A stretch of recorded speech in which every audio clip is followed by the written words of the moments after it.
In this video, I am going to simplify this radical expression using the properties of radicals. To solve this problem, note the following, that the second term has cube root and the first term has cube root. So cube root of something times cube root of something else. So if I were to use this formula, nth root of AB is equal to nth root of A times nth root of B, then I could combine these two terms. And if I did that, I'm going to get the following: cube root of 64. I'm going to kind of combine the like terms to x to the power 4 times x is going to be x to the power 5. Y to the power 6 times y square is going to be y to the power 8. Z square times z square is going to be z to the power 4.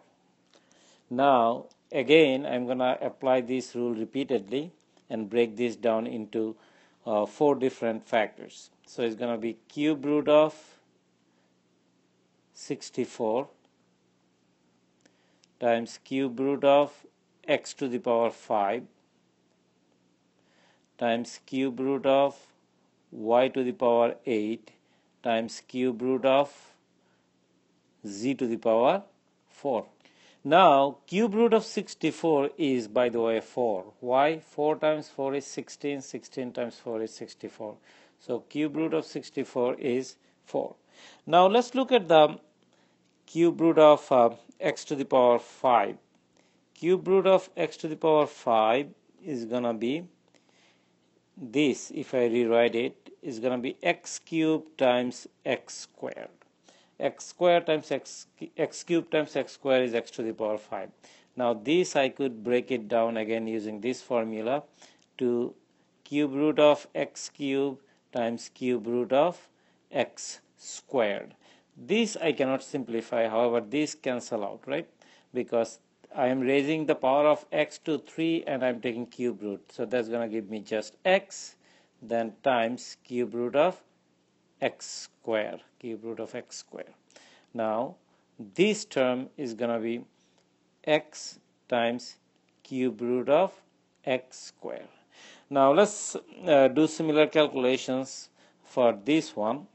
Cube root of y to the power 8 is going to be cube root of y to the power 6 times y square.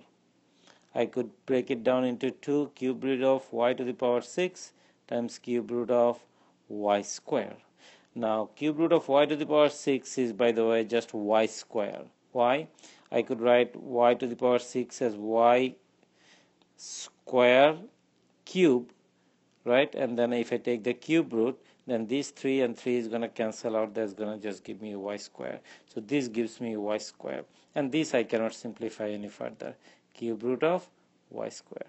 So this is going to be y square times cube root of y square. Now similarly, I can simplify the cube root of z to the power 4. So cube root of z to the power 4, I could rewrite this as cube root of z cubed times z, which I could rewrite as cube root of z cubed times cube root of z. Again, I use this formula, but cube root of z cubed is going to be just z, because this third power and cube root is going to cancel out, and then this one I can simplify any further. Is going to be cube root of z, so it's going to be z times cube root of z. And this big expression is simplified version of this. Once again, there is no unique answer to these problems, so nothing to worry about.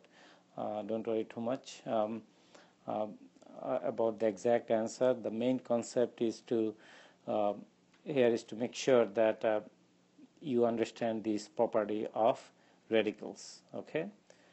All right. I hope that this discussion was helpful. Thank you very much.